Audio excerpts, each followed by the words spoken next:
Normal distributions. Discrete and continuous probability distributions. Part 1. Discrete probability distributions and their histograms. Let the random variable x represent the number of heads obtained when a fair coin is tossed 5 times.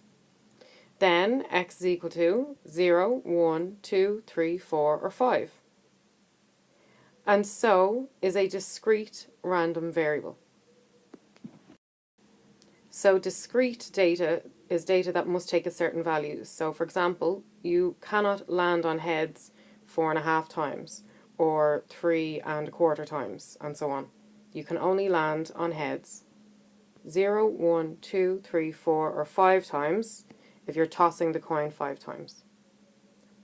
The experiment consists of n equals 5 repeated Bernoulli trials, with p, the probability of success, equaling 0.5, and q, the probability of failure, equaling 0.5 for each individual trial. So success being landing on heads and failure being landing on tails. Using the rules of probability, we can calculate the following probabilities, recalling that, for example, the probability of x equals 2 can be written as p bracket 2 bracket.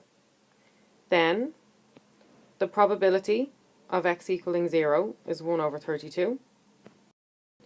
The probability of x equaling 1 is 5 over 32. The probability of x equaling 2 is 10 over 32.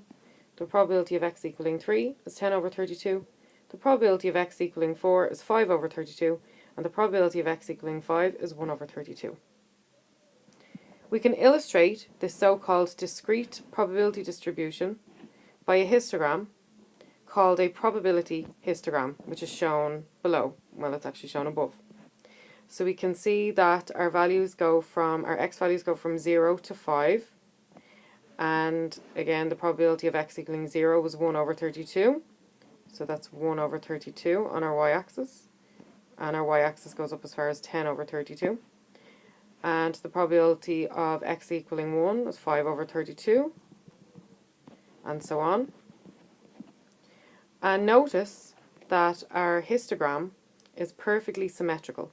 We could draw a mirror line straight down the center, a line of reflection, and what we have on the left hand side is exactly equal to what we have on the right hand side. On a probability histogram, probability is represented by area. Also, because the probability of the sample space is equal to 1, so probabilities must add up to 1, the sum of the areas of all the rectangles is 1. So if we were to add together the areas of all these rectangles, we would end up getting 1. So if you're wondering where did these fractions come from, we'll have a look at that in the next slide. So this is our formula for Bernoulli trials, repeated Bernoulli trials. And it states that the probability of x equaling to or, so in this case we're interested in x values equaling 0, 1, 2, 3, 4 and 5.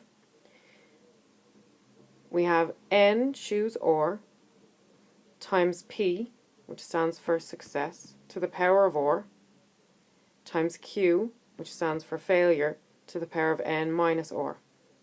So for example, when x is equal to 0, we have 5 choose 0, because we tossed the coin 5 times, times 0.5, which is the probability of success, to the power of 0, because remember or is 0, times 0.5, which is the probability of failure, times 5 minus 0. 5 being the number of trials, and minus 0, 0 being what x is equal to. And into the calculator, we get 1 over 32. For the probability that x is equal to 1, this time we have 5 choose 1. Again, multiplied by 0.5, which is the probability of success, this time to the power of 1, because or is 1. Again, times 0.5, which is the probability of failure, to the power of 5 minus 1 this time, because again, or is 1. And we get 5 over 32, etc. So, using this format with different x values, we end up with these fractions. Part 2. Continuous probability distributions and their curves. Suppose x is a continuous random variable, i.e. the values of x are all possible values in an interval. For example, the heights of students in your school or the weights of newborn babies. So different examples for continuous data, length, time, speed, mass, and so on. The key difference between the probability of a discrete random variable and the probability of a continuous random variable is that for a continuous random variable, we do not talk about the probability of getting one individual x value, so x being an element of x. This is because the probability of x equaling x is equal to 0 for all x values element of the x set. Instead, we talk about the probability that x lies in an interval. For example, the probability that x is greater or equal to a or less than or equal to b, which is the probability that x lies somewhere between a and b. So, for example, if you wanted to talk about somebody's height, you couldn't say they are exactly 170 centimetres. 170 centimetres is quite a common height for a person, for an adult, but you couldn't say that that person is exactly 170 centimetres. They might be a little bit above it, they might be a little bit below it.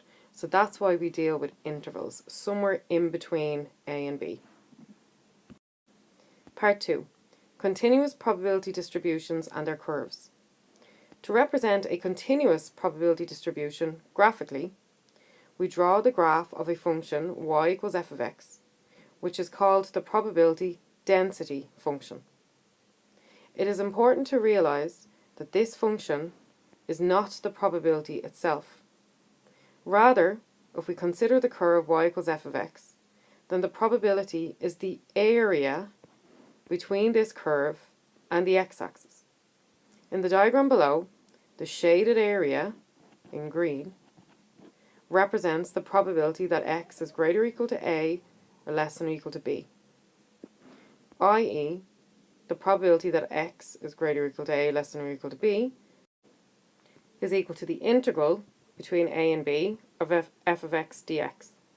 So this is known as integration, and we'll see that in a later chapter. The probability density function y equals f of x and the corresponding probability curve have the following properties. Property 1. F of x is greater or equal to 0 for all values of x. This means that the curve never goes below the x-axis. So here is our x-axis, and the curve never goes below it.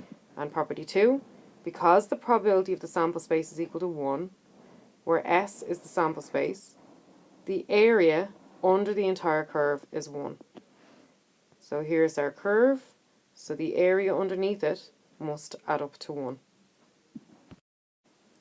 One can think of a random variable as the result of a random experiment, such as rolling a die, flipping a coin, picking a number from a given interval, etc. A probability distribution is a function that describes how likely you will obtain the different possible values of the random variable. So just to summarize, here we have an example of a discrete probability distribution, and it is in the form of a probability histogram, similar to a bar chart, but the bars are all stuck together. And here we have an example of a continuous probability distribution, and it shows a probability density curve. So for a discrete distribution, we end up with a histogram, whereas for continuous distribution, we have a curve.